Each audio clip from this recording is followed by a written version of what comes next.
오늘도 어김없이 딥다이브를 찾아주신 당신을 정말 열렬히 환영합니다.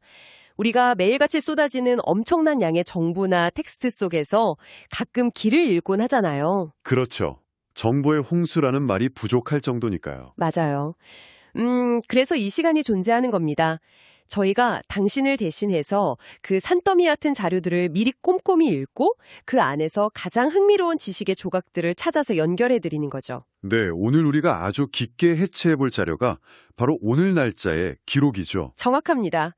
2026년 2월 22일 일요일, 바로 오늘 말레이시아 멜라카의 바투 베렌담이라는 지역에 위치한 비냐드시티 커뮤니티에서 열린 아주 특별한 강연의 기록입니다. 이 출처를 좀 더 정확히 짚고 넘어가면요.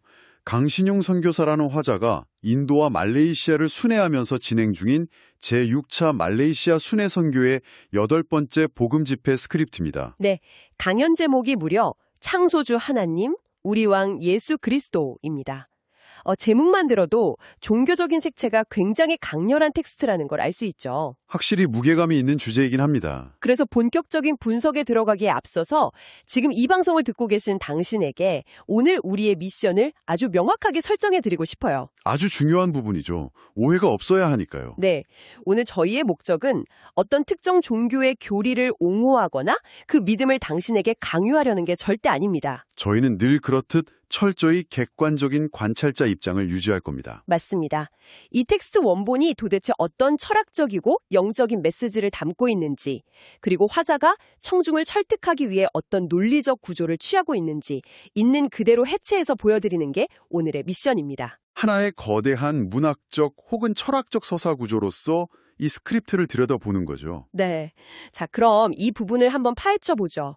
강연의 시작점이 굉장히 도발적입니다. 화자가 대뜸 청중을 향해 묻거든요. 여러분은 예수가 누구라고 생각하십니까? 라고요.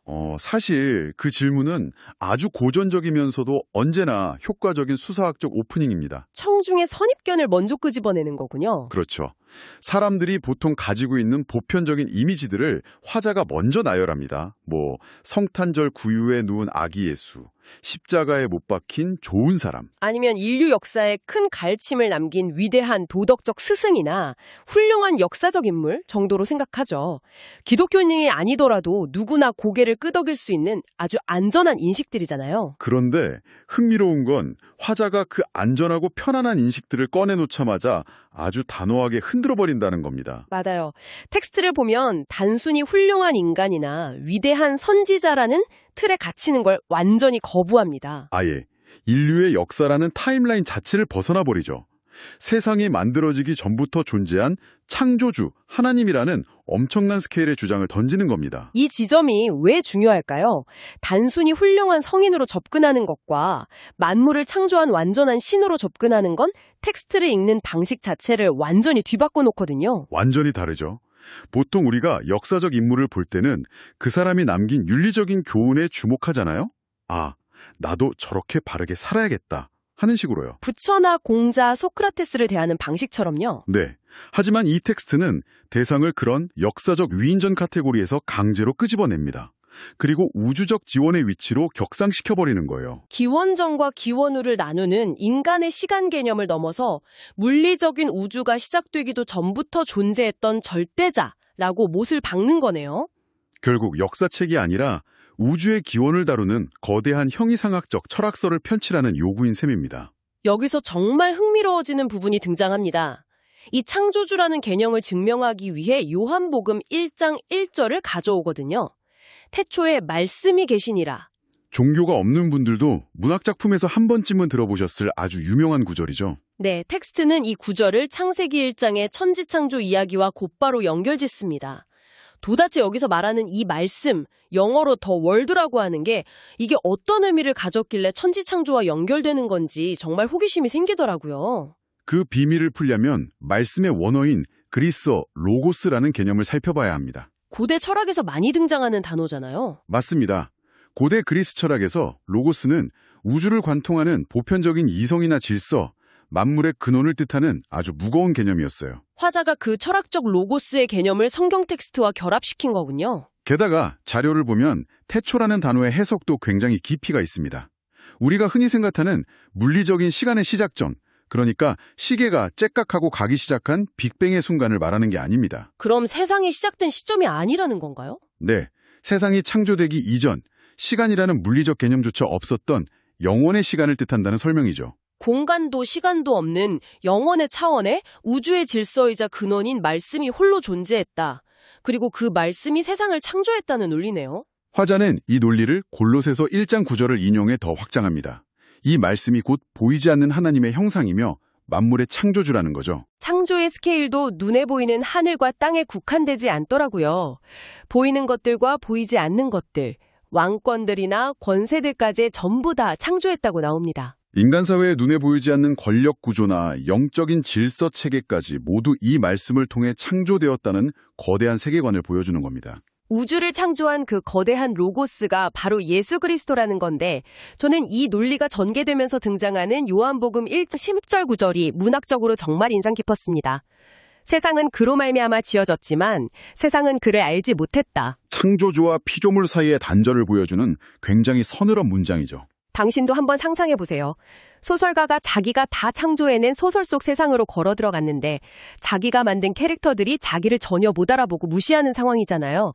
우주적 스케일의 비극적 아이러니 같아요. 그 아이러니가 말씀의 육신이 되었다는 요한복음 1장 14절의 개념에서 절정에 달하게 됩니다. 완벽한 신이 인간의 끈적거리는 육신을 입었다는 그 성육신 개념이군요. 여기서 텍스트가 갑자기 우주적 스케일에서 아주 현실적이고 물리적인 고통으로 렌즈를 확 줌인합니다. 슬픔, 눈물, 그리고 십자가에서 겪는 극심한 육체적 타격과 고통 같은 철저히 인간적인 면모를 부각시키죠. 흥미로운 점은 이 텍스트가 왜 굳이 완벽한 창조주라는 개념과 고통받는 나약한 인간이라는 두 모순된 이미지를 동시에 밀어넣고 있느냐는 겁니다. 바로 그 지점이 이 설교자의 정교한 논리 구족을 해부하는 열쇠입니다. 죄가 없고 오직 신만이 할 수 있는 기적을 행하는 완벽한 신임에도 불구하고 왜 굳이 피를 흘리고 죽어야 하는 인간의 몸을 입었는가? 전능한 신이면 그냥 하늘에서 문제들을 뚝딱 해결할 수도 있었을 텐데요. 텍스트는 그것을 희생제물이라는 논리로 돌파합니다.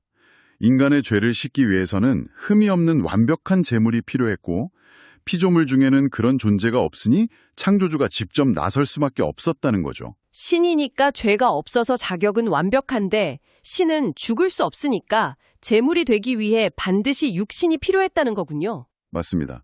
그래서 완벽한 신이자 완벽한 인간이라는 거대한 역설이 인류 구원이라는 목적을 위해 필연적으로 성립해야만 했다고 청중을 납득시키는 겁니다. 십자가의 고통은 무력해서 당한 게 아니라 목적이 있는 숭고한 희생이었다는 주장이네요. 그리고 마가복음 16장 20절을 인용하면서 제자들이 복음을 전파할 때 표적을 통해 그 말씀이 확실히 증언되었다고 덧붙입니다. 철학적 논리가 현실의 기적으로 증명되었다는 점을 강조하는 거죠. 이렇게 거대한 형이상학적 우주론을 펼치던 강연이 후반부로 가면서 분위기가 완전히 전환됩니다. 카메라가 청중 개개인을 향하면서 아주 날카롭고 개인적인 질문을 훅 던지거든요. 당신 삶의 왕은 누구인가? 혹시 당신 자신인가? 이것은 정말 중요한 질문을 던집니다. 존재론적 증명에서 실존적 적용으로 확 넘어가는 순간이죠. 스스로가 자기 삶의 통치자라고 생각할 때 인간이 직면하는 한계와 무력감을 예리하게 찌릅니다. 네, 스스로 삶의 문제를 완벽하게 통제하지도 해결하지도 못하면서 왜 왕관을 쓰고 있냐는 일침이잖아요. 화자는 이 무력감을 영적인 공격에 대한 경고로 연결합니다.